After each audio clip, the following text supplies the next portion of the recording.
Hello, everybody. I am Dan Selke of WintersComing.net here with Josh Hill of Fansided.com. Indeed. This is Take the Black Reactor. We talk about the latest Game of Thrones episode. Okay, that was very intense. It was better than last week. Okay. Off the bat, I'm we gonna have come to out say right. it. Yes, I agree with you. I liked that better than last week. And last week, the fandom's been very interesting lately. Most people loved last week in the audience, Well, right? yeah. But the fandom were actually very harsh on it. And they were very harsh on this upcoming one. This felt more like Game of Thrones to me. This felt more like like original Game of Thrones episode with the scheming and the talking and the politicking. And there were two bits. There's just a lot to dig into here, more than I think there was last week. I really liked the episode, by the way. No, yeah, I really did enjoy it a lot. It was a throwback to, like you said, like what this show has been in the past. It's also which version of the show is this? Because I know there's been some controversy about whether Benioff and Weiss are, for lack of a better term, embarrassed of the fantasy elements of this show, which is kind of, I've seen that conspiracy theory out there. That's why the White Walkers were taken out like March Madness style way earlier than we thought that they were going to go out. And now because then with the fantastical elements out of the way, this undead army, we can get back to what the show is. Arguably, what it is at its best, it's a political drama that happens to be set in this fantastic Westerosian place. There's always been that tension in the show of what exactly it is. Yeah. And I thought it was a great move, honestly, to kill the Night King that early and get back to this. Well, because it I defined feel what like the it's show's paying going to off. be. Yeah, it defined. It said this is the lane that the show is going to be down the stretch. It's not going to be one thing or the other. We're not going to be confused. It very much picked the lane. And I don't disagree. It's fascinating because I was taken back to season 1. And more recently, I mean, we just read this in the books for A Song of Dan and Josh when Ned gets beheaded. It very much had that same feeling with Missandei. Missandei. I'm going to say Missandei. Everybody out there, pronounce the name Missandei, I think. We've run out of time to ask her how it's pronounced because she's around. She's Jeez. lost her head. I'm sure she has an interview up right now. But it reminded me of when Ned got his head cut off. It was this helpless, we're just watching from a distance, literally from a distance, of this thing and Cersei's standing above everybody and looking down at everybody, and she has unlimited power. I think they were definitely referencing that. Oh, yeah. I got a real Eisenstein feel from it. I don't know, just it was very dramatic. Just the faces, cut to the faces. I was like having heart in my chest. Okay, what I like this episode a lot, and what I've already seen in the comments, is the kind of questions it raises about what is the right thing to do. Which last week, the right thing is to kill the zombie god, obviously. Well, yeah. But this week, I mean, I have people saying that I don't like Sansa or Sansa made the right choice. I have people saying I hope Dany burns everybody versus Dany's gone mad. And I think the episode did a good job of kind of finding that gray area. And there were so many scenes of Tyrion and Varys talking about, like, should we serve Daenerys like this? Is she going to do the right thing? Should we go behind someone's back? There was that scene with Sansa and Tyrion where you can see she wants to tell him, wants to say this thing about, Jon's secret, but she almost doesn't. But then she just can't help it because Tyrion has to say that. Tyrion just had to say he's not a Stark. And of course, he means he's a Snow, but she means like, Tyrion's not a Stark. You don't know how right you are. There were lots of moments like that where I was wondering myself, like, okay, who's right here? And I think that was what we should talk about, and the strength of the episode. Well, that's the quandary. That's what we have to deal with here. Which is why I don't disagree with you that taking the Night King and the White Walkers out of the equation when they did was the right move, because now we can solely focus on what is one of the most interesting aspects of the show, which is the interplay between these characters and the right and the wrong, which is not a new concept. Like, we've been doing this. You go back to Stannis and his daughter, and burning her at the stake. Like, what is the right and wrong thing to do? And how often do these characters make the right call? Like, Dany's trying to make the right call. It's whether or not she's already been driven into madness from losing her dragon, 2 of them at this point. She's down to 1. Losing Jorah. I mean, she's definitely going to light things up next episode with Missandei. But we've already established that Cersei is literally using the people of King's Landing as a human shield. She's worse. I mean, what I loved about kind of Cersei's whole arc here is, okay, so by the way, we're like not talking details. I know we're going wide, just it's what's happening. What I loved about Cersei's whole kind of play in this season was that she didn't go up north to fight with everybody. And there were criticisms, like last week after the Long Night episode, about, I thought the whole point of this show was that, if you ignore this existential threat, then you're all going to go, and you have to come together to fight it. And she didn't, and it ended up being kind of the right choice in a weird way, because now she's actually in a place where she can actually win this, maybe. Probably not, but we'll see. And I think that message, I think we had it wrong the whole time. Now we're seeing, okay, no, it was never about that. It's about, yeah, you should get together. You should fight for the good of humanity. But not everyone's going to do that. People are going to deny climate change until we're all dead. Yeah. And in this case, it's not exactly a one-to-one comparison, but in this case, because, Yeah, no, I know what you mean. if climate change had a king climate change, you could stab him in the back and he'd die, that'd be great. But I think it's very interesting that they're saying, yes, you should come together, you should do the right thing, but you cannot count on everybody in the world to do that. You have to account for that. And that's where John's dilemma is, where he's trying so hard to do the right thing. He tells his family about his secret, even though Daenerys begs him not to and says it's going to tear us apart, which it very well might, which is another thing we should discuss. Like, John's moral dilemma, Dany's moral dilemma. It was just a really rich episode that raises a ton of questions that just, I think there are good to talk about, inspired discussion, which I think is what a good TV should do. Well, again, to reference the book that we just read, the first Game of Thrones, and it happened on the show too, there's a mirror of what Ned did and what Jon is doing, whereas Ned's flaw was, I'm playing this by the book. I'm going to do the right thing at every single turn, no matter if the right thing happens to be the wrong thing in the long run, which is ultimately why he gets killed. Yeah. John's kind of doing the same thing, which is hilarious because he's not, a Stark the way that Nurture over nature. Yeah, so Hashtag. I feel like he's running down the same path where he's like, I have to make the right decision. I need to at all costs. When it turns out that those costs might end up being greater than he anticipated, because now he's driven a wedge between Dany and his siblings. I mean, further. I mean, they're already kind of at odds, but now they actually have, like, they can move on something. Yeah. There's that bit where Sansa was talking to Tyrion. Again, I thought was a really good scene where she's like, our command of my family don't do well in the capital. And I'm thinking, oh God, she's right. Yep. Like, Dany warned Jon, don't tell people about the secret, because then it's going to cause friction and trouble, and people are going to be put against each other. And, like, she's right and she's wrong.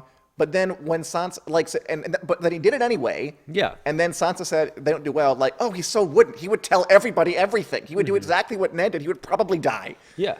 Like, I got where she was coming from. And even though she did blab to Tyrion, like, I kind of got it. Like, I like how that scene was written, where they were kind of underlining, like, why do you hate Daenerys so much? Like, we can get along. And they also brought up a bunch in this episode how Sansa's been, changed by Ramsay, by little thing about all the horrors she went through. My kind of thing with Sansa is always that she's, at this point, it's all about security and control, because she's been out of control for so long. It's like, I'm not going to be like that ever again. Yeah. So it makes sense that she wouldn't want to bow to somebody. And it made sense that she would have the insight to see, oh, Jon is not going to do well down there, because Dad did horribly down there. Rob did horribly when he went south. Like, I got it. I don't approve of it, but I got it. And that's the kind of thing I like the most, where if a character can do that kind of action where it's I don't necessarily sympathize, but I understand. I think that's a good writing choice. Yeah, I mean, she's not wrong. No, she's not. The Starks don't do well down south. Okay, let me ask you this. So Daenerys Targaryen, should she burn King's Landing down? Or should she listen to Tyrion and Varys and starve them out until the people turn on Cersei? My thing with Dany is, and it kind of mentioned this just now, is the contrast between her and Jon, where Jon is doing the right thing, the moral thing that he thinks, at least he's trying to, even though it sometimes is becoming the wrong thing, just like Ned did. We're giving up the whole secret, the JRL, whatever the equation is. R plus L equals T, yeah. Yeah. Well, given that, you know what? Ned kept his mouth shut for all those years. He didn't say anything. He did, but he didn't do the right things, or he did the right things to too great of a degree when he was still alive. And Jon's doing the same thing, where Dany saying, don't tell anybody, could very accurately be received as the wrong thing. Like it's a power grab. She's saying, no, let's smother the secret because it benefits me, when it ultimately could be the right thing, because if he keeps that secret. So that's the whole thing where John might be too moral. And Dany doing the wrong thing for the right reasons is making her come off as like she's going to become the Mad Queen. Because when you add all of that together, the loss that she suffered, the fact that she doesn't want this secret to get out and now it has, or the fact that she just didn't want it to get out in the first place, could all be interpreted as her trying to control the narrative. When she may just want to be doing the right thing, like, which is and it not could be the both. wrong thing. Yeah, like she can be trying to control the narrative, and she can be trying to prevent country tearing apart discord. Well, there's also a good scene too, because there's a crisis of like identity for her too. Oh, totally. And like gender politics come into all of this too, because there's the scene, it was early on when everybody's drinking and everybody's, giving kudos to John for being such a good soldier and fighting. And specifically Tormund sloshing his beer around. Yes. Good comedy, by the way. In like the first half of the episode, I giggled a bunch with the It was Hound good and comedy. Tormund. Yeah. But it's specifically when it's mentioned that John rides a dragon. Yes. It's like, that's Dany's thing.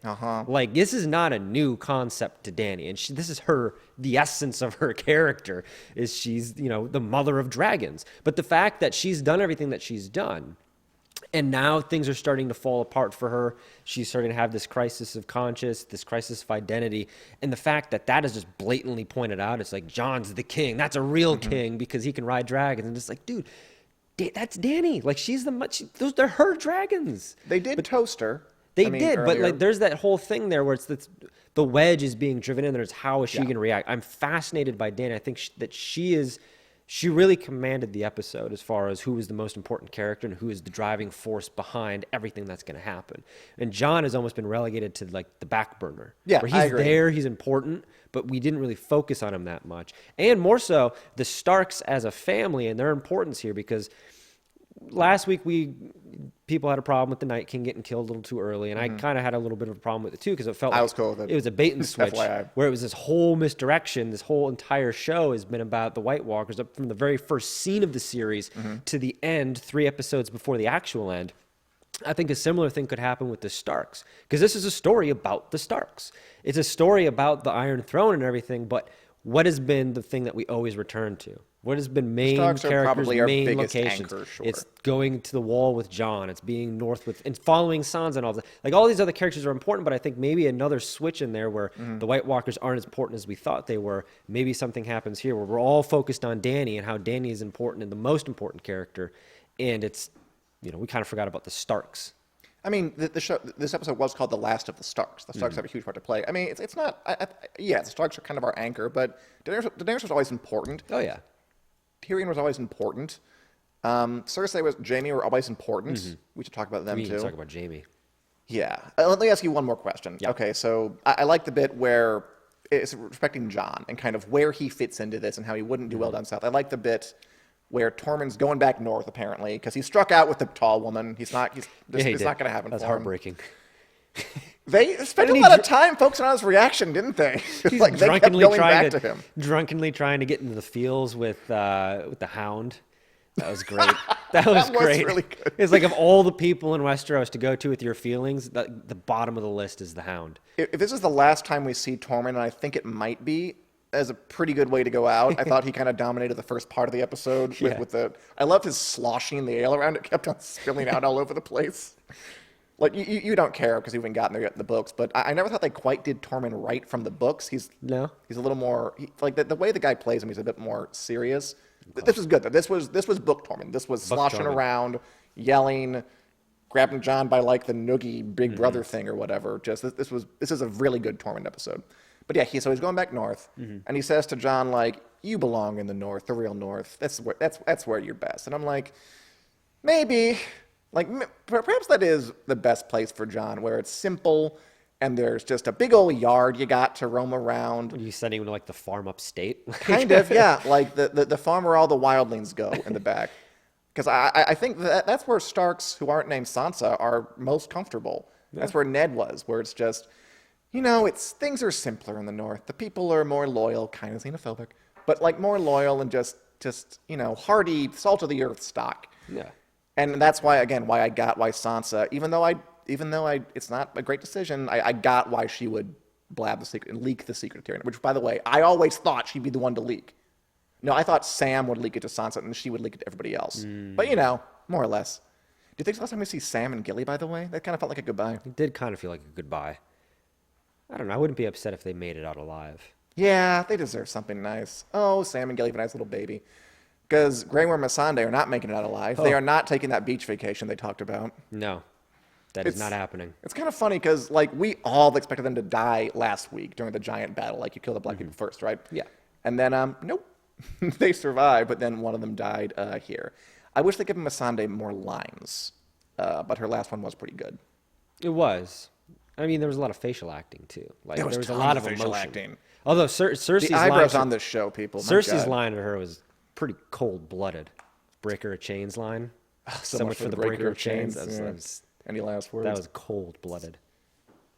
So Cersei, obviously we don't really have sympathy with her at all, and I'm fine with that. They've always kind of came back to this line, you love your children more than anything, that's what redeems you. But she still went ahead and cut off Missandei's head. So does she either A, not love her children that much, or B, is not really pregnant? I think that she's drunk on power. I think That's a good that's point. ultimately Option been her C. character. Like, she could be pregnant and she could be thinking about her children, but I don't think that she would forfeit the power over anything. She's time and time again established that there is nothing more important than that. And it really, her children have only been pawns for her to flex power. Like, when her children have been killed or they jump out of a window, that's usually met with a reaction by Cersei having to overcorrect this tragedy that has just happened, where it's like, we feel bad for her. We're like, oh man, Yeah, your like, kid just, I guess we shouldn't mistake her being upset over her children's deaths as an indication that Cersei is actually like a good person at heart. No. I thought Tyrion was stretching, like, you're not a monster. Like, really? Are you not? she is. And like Tyrion's trying to convince her and use her child literally as a pawn in this negotiation that they're having. This game. And she doesn't care. Like, that was finality to me. That was like, she just does not care about anything but power, up to and including her children. And Jaime's going to be in for a rude awakening when he gets back, because although it does seem like he's Okay. going down there to tie up some loose Jaime. ends. Okay, so many emotions this episode. Jaime and Brienne Yes. get together. What did you guys think of that? Did you enjoy the Jaime and Brienne sex scene? He was kind of a mean drunk, frankly.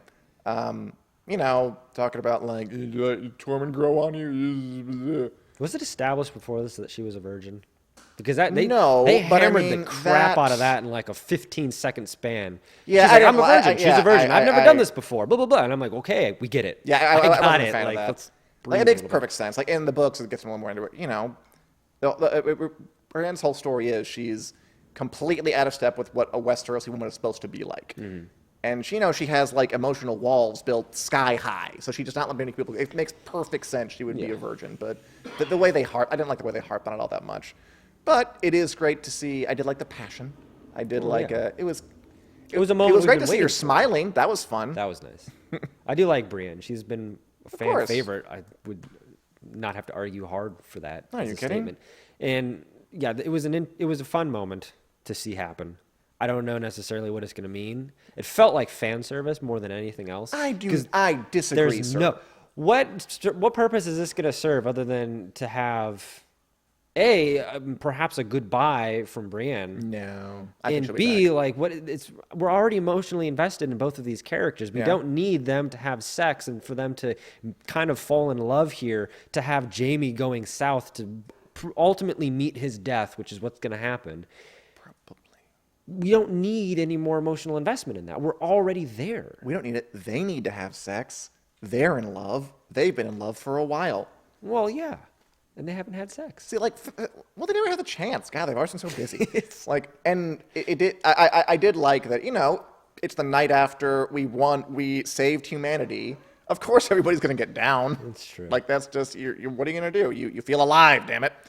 Fan service is a word or a phrase that I think needs a good definition and a good exploration of what exactly it is, because.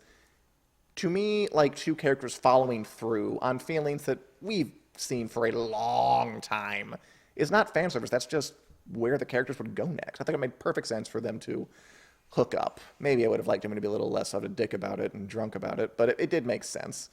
It was the leaving that was really tearing up my heart, and I think a lot of people's hearts. So what do we read into that? So Jaime is going back to King's Landing to what? To kill Cersei. I believe To that kill her or save her? that's what I got the indication, or the way I interpreted it was he's going back to tie up the loose end, and that would be killing the Mad Queen the same way that he killed the Mad King. Well, yeah, but why would he? I don't know mean, if his intentions at the moment are to kill her, but I think that that's ultimately where this is going to go. I mean, he only left after. Okay, sure, I can see that because he stayed at Winterfell. He was going to stay with Brienne when he thought Daenerys was going to go down there and do the plan where they starve Cersei out and let her leave. He only left when they found out, oh, she killed one of the dragons and took Missandei captive, and then he's like, and then Sansa said in a quite kind of bitchy moment, that was good. I wanted to see your sister get executed. Guess I won't be there. Bah! And then walked off. Like, he only left when he feared for Cersei's life. I don't see why he would go down there intending to kill her, unless he wants to like do it first and like save Daenerys the execution. But I can't see that happening. I don't know. I think he's going down. I think personally, and then you can speak. I promise. I think he's going down there out of just, that they were together literally all their lives, like separated by a couple of moments, by a couple of minutes, because they're twins and it's freaky. She has always had a ridiculous hold on him, and you don't, even though he left her to go defend humanity from its existential obliteration, it doesn't mean it goes away. It doesn't mean you just can turn off a relationship you've had with somebody that's that close. And again, they came out the womb together, like that close since the very beginning of your life. You just can't walk away from it. So I thought he was trying to talk himself into leaving Brienne by saying all those horrible things he's done. Oh yeah, that was pretty hard. That was hard. I mean, Brienne crying is the worst because she's so vulnerable. Yeah, well, I mean, just like Jaime is, I'm unsure how to feel about Jaime. On the one hand, I do think that there's a redemption arc here that maybe has already been completed. On the other hand, it's like, well, what if he gets down to King's Landing and he sees what Cersei has become? Not that he's like terribly surprised by it, but like I get the whole like I can't quit you angle to this with Cersei and Jaime, like, but I don't know. I mean, it's one thing not being able to quit somebody. It's another, which he did quit her. He can. He's going right back. But it's another thing. But there's a difference between he quit her and I have to stay here when she dies. Like, you can realize someone is toxic for you and leave, but still like be too attached enough unhealthily to not want them to get killed. Like, I think that makes sense. Because, again, he only goes, he was going to stay. He was fine when they were just going to go down there and just oust her. He only went down there when they were like, oh, yeah, she killed a dragon. She is so dead. Yes. Things escalated rather quickly. Which, by the way, I do think they could have spent a little more time with that. Like, it turned pretty quick, right? With Rhaegal? With Rhaegal dying, yeah. I kind of like that. Yeah? Go ahead. Because it was just very... Well, the whole thing goes back to Dany and kind of the deconstruction of her power and her confidence, which has been kind of what the last handful of episodes have been about. This challenging of... She rides in on all of this confidence from Meereen, and it's like she's the savior, she's the dragon queen, and everybody's going to fight for her. And now everything's being stripped from her. Her power, her confidence, her dragons, it's rough for Dany. I feel everything. for Dany. And here is kind of like, we've talked about this time and time again, and people have debated the hero shots of Dany. Dany in the hero shot. And this was a hero shot of her flying into King's Landing, and it ended like that because Euron had the upper hand and down a dragon, and it all happens within like a 15-second period of time. And it's just, this is where Dany's at. She, for all of these seasons, has been this untouchable character. She walks through fire. She is insane. She is invincible. She is one of the most powerful. She's as powerful as her dragons. And now, over the course of these last couple of episodes, she's just been pummeled. She loses everything at every single turn. Yeah, even when we have it opens with her, with Jorah kissing him on the forehead and whispering something in his ear, which I think the meme people will get a field day with. That's a meme right there. Yeah. But like we have even the stereotypical hero shot that we've seen so many different times in this show. it ends violently and it ends not in her favor. Nothing's coming up Danny right now. They literally cut out the dramatic music of like the Daenerys theme, the soaring Yeah. Daenerys theme, like with. I mean, what I didn't love about it is that just folks complain about kind of the military tactics angle of the show, Yeah. and I think this episode kind of proves why that's just not the good part to focus on, but because the best parts of the episode were the talking, were the relationships, were the Yeah. development, were the moral questions that we keep on talking about. But yes, it was a little silly that nobody saw a bunch of boats full of ballistas or whatever that can aim perfectly at Rhaegal. Like, okay, that is a little silly. But I mean, I don't know. I think it's the wrong place to focus because there is so much good stuff in here that I think warrants discussion. Yeah. Rather than like, well, they shouldn't have been able to hit the dragon. Well, I liked that though. So I mean, it's open to And you did like it, discussion, yeah. but I mean, I didn't have a massive problem with it. I am getting ahead of the reactionaries on Reddit. I yeah. I know that's going to Oh, be a I know. thing. Trust me, know I'm it. with you. Like, I know that's coming. But if But they're yeah. not going to complain about that, they'll complain about something else. And there were complaints about like Dothraki rushing last episode. I thought it was a bigger problem last episode because last episode was all just a battle. Mm-hmm. It was all just tactics. So some of that stuff was a little weird. Like last episode, like nobody thought that the dead might get up in the crypts. Like it's full of dead people. You're dealing with a guy who can raise the dead. Really, nobody thought of that. How many people wrote about that in the week leading up to it? Oh, everybody, because they kept saying that like the crypts are safe. They're gonna be safe. They're super safe. Like we all knew they weren't gonna be safe. That's just TV 101. But anyway, like those lapses, yeah, I mean they're there, but you liked it even so, and I just think it's the wrong thing to focus on when there's so much good stuff to get into. Yeah. This was a vintage Game of Thrones episode. This is a I really throwback. liked it a lot. Okay, and as much as we could talk about, by the way, it was a jam-packed episode. Mm-hmm. The funeral scene was good. The opening one, very long and slow and atmospheric. And I like John's speech, which was clearly like a tease for this episode, right? Because his whole speech was about they came together, they died together, we can stay together. And I knew right there, like, oh, you're foreshadowing, aren't you? They're not gonna stay together at all, are they? So that was nice. How about I enjoyed the whole feast. I liked the whole feast. Well, I that was great. yeah, again, we had to talk about the Hound. Torment's all great. I like Sansa's little moment with the Hound. That was nice too. How about Gendry proposing to Arya? Yes, let's talk about that. And Arya just Saying, hip checking him into the friend zone. that was insane. so yeah, See, Arya. that was amazing because Gendry proposes and she gets down and she kisses him. Gendry's made like a lord, a really powerful one by Dany. And Gendry's just like, oh my God, this is happening. And it's just like, he's in Keep for this just the roll most going. soul-crushing rejection that he's ever had. She's like, you're going to make a good lord, but and any woman or whatever she says would be happy to be with you. And I was like, oh, Gendry, no, Gendry. Did you not think that she was going to say yes? No, I had no inclination that she was going to say I mean, I yes. guess the whole That's idea- because she's not wrong. She's like, that's not my character. She didn't say that in so many words, Sure. but she's like, this is not me. And I would be betraying myself and everything that I stand for and everything I've made myself become if I just do this. And it would be very cheap. And that would have been what Reddit complains about, rightfully so, if after all of this, I don't know about that. Arya gives it all up and she's like, all right, fine, let's go get married. And Well, okay, this, so we have a writer named Sarah Weymouth who is a giant Arya stan, which is what the kids call like super fans, I think. And her whole thing is she wants Arya to kind of let go of her vengeance, which has kind of driven her for so long, and to find happiness again with her family and find like a normal existence, sort of. I think that's kind of, it's very similar to Jaime's problem. Yeah. Where he's progressed, he's grown away from Cersei, he is getting better, but she still has this pull on him because just you can't just erase psychology like that. Arya has spent 8 seasons stabbing people's eyes out, poisoning rooms full of people, stabbing people on the trail with the Hound, just a lot of killing. And her struggle is, can she let go of that and just embrace some kind of normalcy? And we saw that she No. has had nice moments, like she and Jon reunited. That was nice. Having sex with Gendry was a very human moment for her, very humanizing.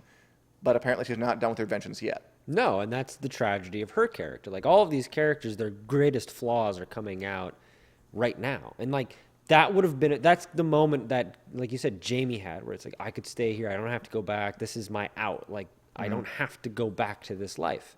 And that was Arya's. It was a little more subtle and unexpected, because we knew Yeah. that Jamie and Brienne were going to do what they did, and that there was going to be an opportunity for him to ride off into the sunset, for a lack of a Yeah. better term. And Arya And he was didn't presented take with it. that too, and didn't take it. And Jon was presented with an opportunity to do the right thing, didn't take it. Well, So- no, I mean, what was the question there is what was the right thing? exactly. Well, I mean, the right thing in this being keeping the secret a secret. Yeah.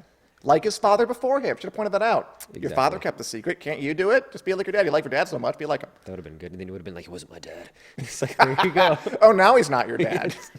Now that you And don't she's like, want to do no, what he that's the did. secret. And then it's this whole thing.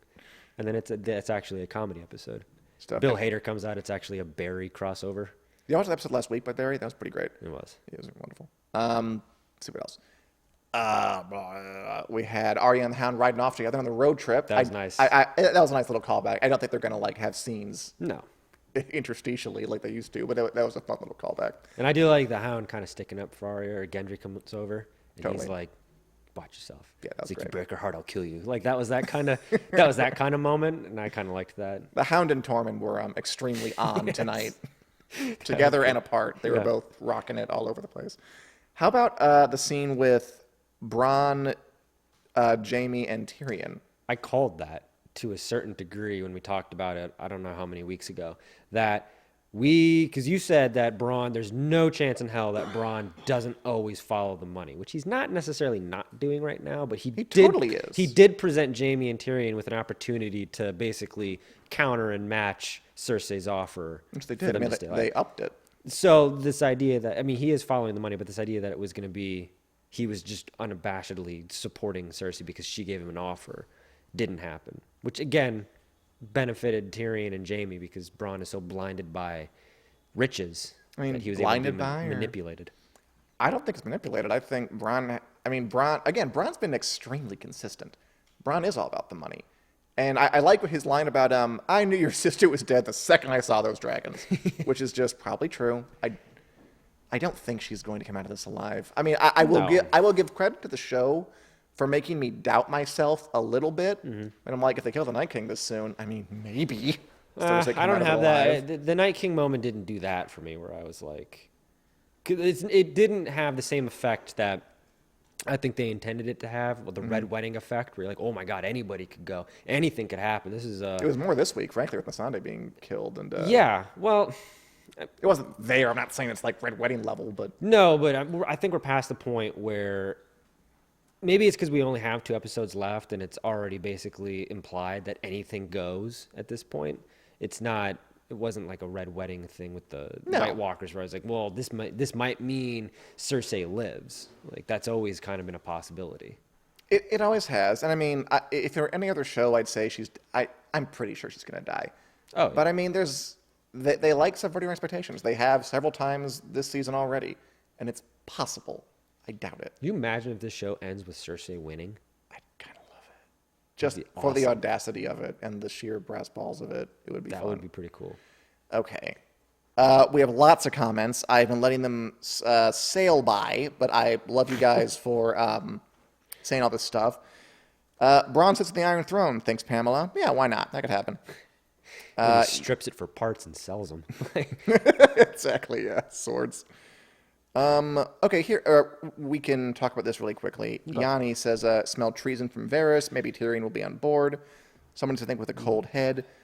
Will Varys, and maybe Tyrion, try to push Jon for the throne now that it looks like Dany is going to probably burn King's Landing or the Red Keep pretty bad? I think so. I mean, they actively discussed that.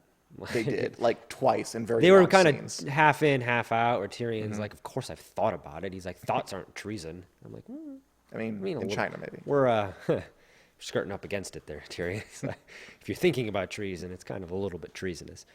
But I think Varys and Tyrion have always had a contingency plan, no matter what it is. This is not any different. It just happens to be the highest stakes that they've ever dealt with. So, yeah, I think that they would move to back Jon if Dany if they really think Dany is Well, because a then danger to the people. yeah, of the because it would be very easy for Westeros. Cersei to move into Dany's the Mad Queen type of thing, or even to have the people of Westeros get that interpretation from her actions. I mean, and if she torches thousands of innocents in the Red Keep, they'll probably get that. They won't be wrong. You're like, yeah, history has repeated itself. Oh God, it's a 2 episodes left. thorny bramble. It is. I love it. I do too, and I don't know. I just struggle because I don't think Tyrion or Varys make it out alive. Like, Yeah, I mean, yeah, maybe not. Okay. Any other thoughts on this episode, Josh? I'm trying to think of anything that we missed. Okay, I mean, there's a lot of stuff. Mean drunk. Because it was a packed got episode. Dilemma. It really was. Like, Dany first did agree to the plan to starve Cersei out, but she only changed it. I mean, she hasn't changed it technically yet. I think she's going to. Well, yeah, I think. Well, that was what I was saying. Like, compounding the pain that Dany has had to endure over the course of the last couple of episodes, it's gonna take its toll. It's gonna rear its ugly head. That's about all. We got pretty much everything. I mean, there was Tyrion and Qyburn. That was a pretty funny moment where they're talking and Tyrion's like, just whatever with you. He just walks on past. That was good. Although, I mean, I don't know how Cersei was hearing him from down there. I also like that all those archers were, like, aiming at him. I thought he was going to have, like a one-liner, like, oh, yeah, I'm real dangerous. A dwarf who's, like, doesn't have any weapons. Sure, That go would ahead have and been fire great. everything. He just goes through that whole speech and just there's this muffled, we're like POV with Tyrion and gets through this whole speech and then it cuts to that and Cersei's just like, what? I liked Sansa putting the Stark pendant in Theon's, I don't know, whatever he was wearing to burn in. It's like, you're a Stark, Theon. Good for you. That was nice. And Gendry is now Lord of Storm's End. That's nice. That's about everything. Yeah, Sansa and the Hound. Gendry gets dumped. A jam-packed episode that I really enjoyed. Ready for the next one. Next two. Two All right. left. Yep, You know, only we have two left. We only have 2 episodes left, Selkie. I After think we're all on the this right track. time. After all this time, it's been a long time. And we'll be here talking about them every Sunday immediately after the episode. 2 more. Hope you'll join us.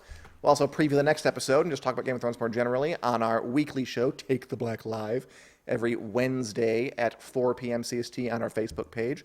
And if you want even more deep dive Game of Thrones content, Song of Fire, Fantasy Fiction, me and Cheryl talk about other topics, consider joining the Wit Club, which is a Patreon-only effort where we give you exclusive articles, videos, T-shirts, stickers, all kinds of goodies. Great. It's great. Okay. Thanks a lot for watching, you guys. Thanks, Josh, for being here. And we'll see you on Wednesday, and if not, then next week. Adios.